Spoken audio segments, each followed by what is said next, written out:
Good morning. My name is Vishnuvardhan. I am from Electrical and Electronics Engineering. My roll number is 21951 capital H0246.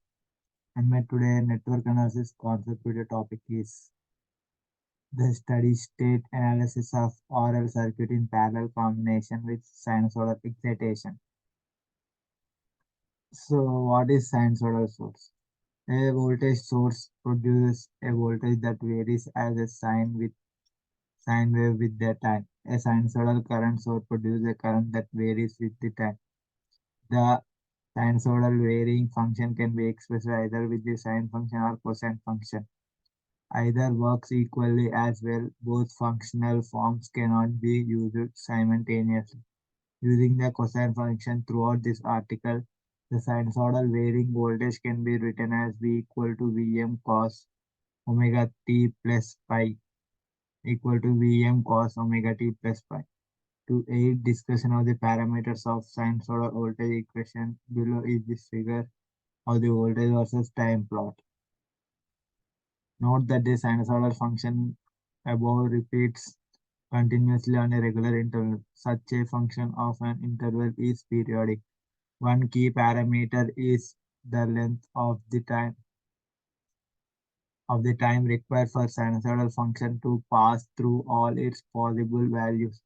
The time required to pass through all possible values is known as the period of the function and is denoted as t. The period of the sinusoidal function is measured in seconds. Taking the reciprocal of t gives the number of cycles per second or the frequency of sine function and is denoted f, where f equal to 1 into t into f equal to 1t. A cycle per second is referred to as a hertz or abbreviated as hertz. In the sinusoidal voltage equation, the coefficient contains the value of t or f. Omega represents the angular frequency of the sinusoidal function where omega equal to 2 pi f. This angular frequency equation is based on the fact that the cosine function passes through a complete set of values each time its argument omega t passes through 2 pi rad 360 degrees. Whenever whenever t is an integral multiple of t, the argument omega t increases by an integral multiple of 2 pi rad. The coefficient V of m gives the maximum amplitude of the sinusoidal voltage because cosine is bounded by plus or minus 1. Plus or minus Vm bounds the amplitude.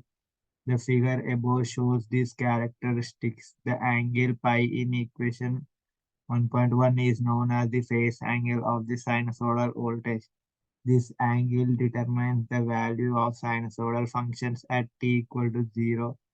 It determines the point on the periodic wave at which time is measured from.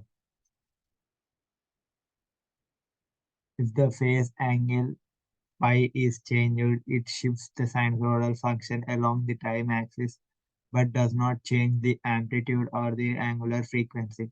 For example, reducing pi to 0 shifts the sinusoidal voltage function shown in 1.12 time units to the right as shown in figure 1.1. If pi is also positive, the sinusoidal voltage function shifts to the left, whereas if pi is negative, the voltage function shifts to the right. The phase angle omega t and pi must carry the same units because they are added together in the argument of the sinusoidal function. Normally, omega t is expressed in radians, but pi is given in degrees and omega t is converted from radians to degrees before the two quantities are added. From trigonometry, the conversion from radian to degree is given as number of degrees equal to 180 degrees of pi of number of radians. One more important characteristic of the sinusoidal voltage is its RMS value. This value is defined as the square root of the mean value of the square root function. Under root integral of t plus t naught v2m cos 2 omega t plus pi dt integral of t naught plus t vm2 cos 2 omega t plus pi dt. The quantity under the radial Sign in reduces to VM2 gives the value of VRMS. This value of sinusoidal voltage depends only on the maximum amplitude of VV, namely Vm. Also, the VRMS value is not a function of either the frequency or the phase angle. The phasor. The phasor is a complex number that carries the amplitude and phase angle information of the sinusoidal function. This idea of a phasor is rooted in Euler's formula. This equation is important because it gives another way of expression the cosine and the sine function. The cosine function can be thought of as real part of the exponential function and the sine function as the imaginary part of the exponential function, where r is the real part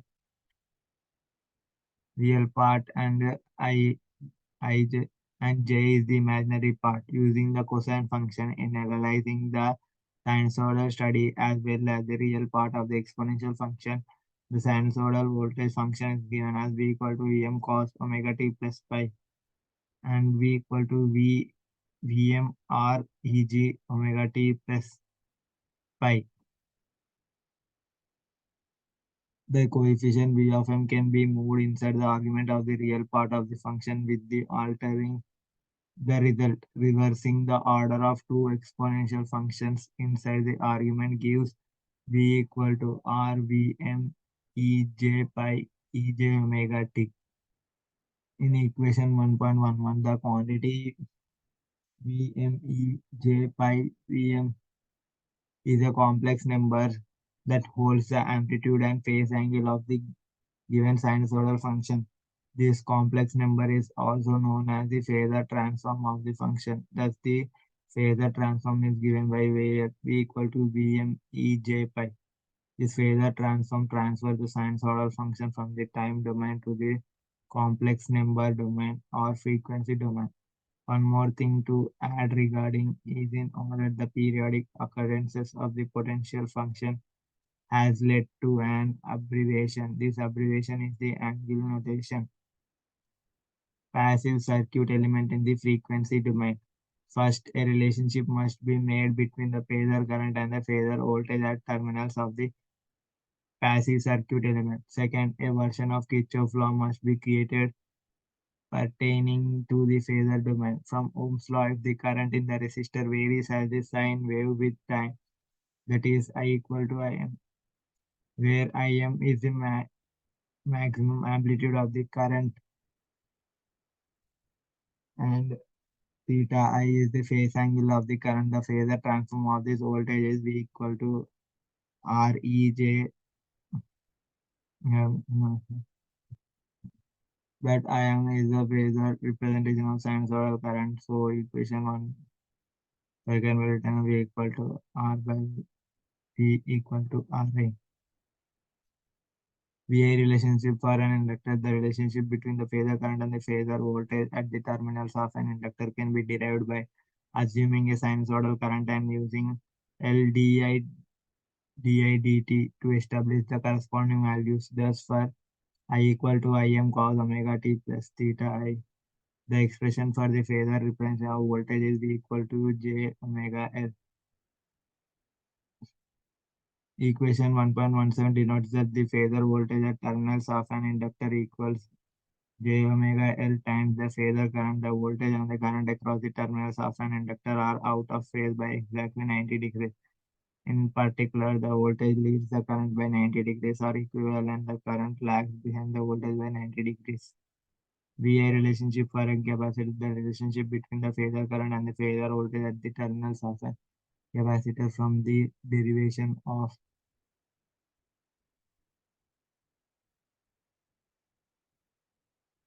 the above equation denotes that the equivalent circuit for the capacitor and the phasor domain. The voltage of the terminals of a capacitor lags behind the current by exactly 90 degrees. This relationship is given by V equal to Im omega C.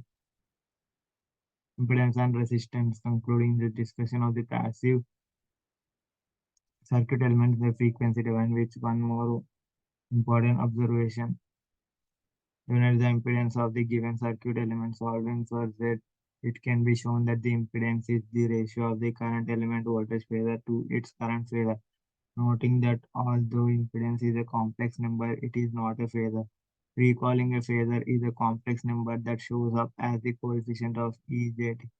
Impedance in the frequency domain is the quantity analogous to resistance, inductance, and capacitance in the time domain. The imaginary part of the impedance is called resistance. The value of impedance and reactance for each of the component values are summarized in table. So this is the derivation of the sinusoidal response of parallel RL circuit.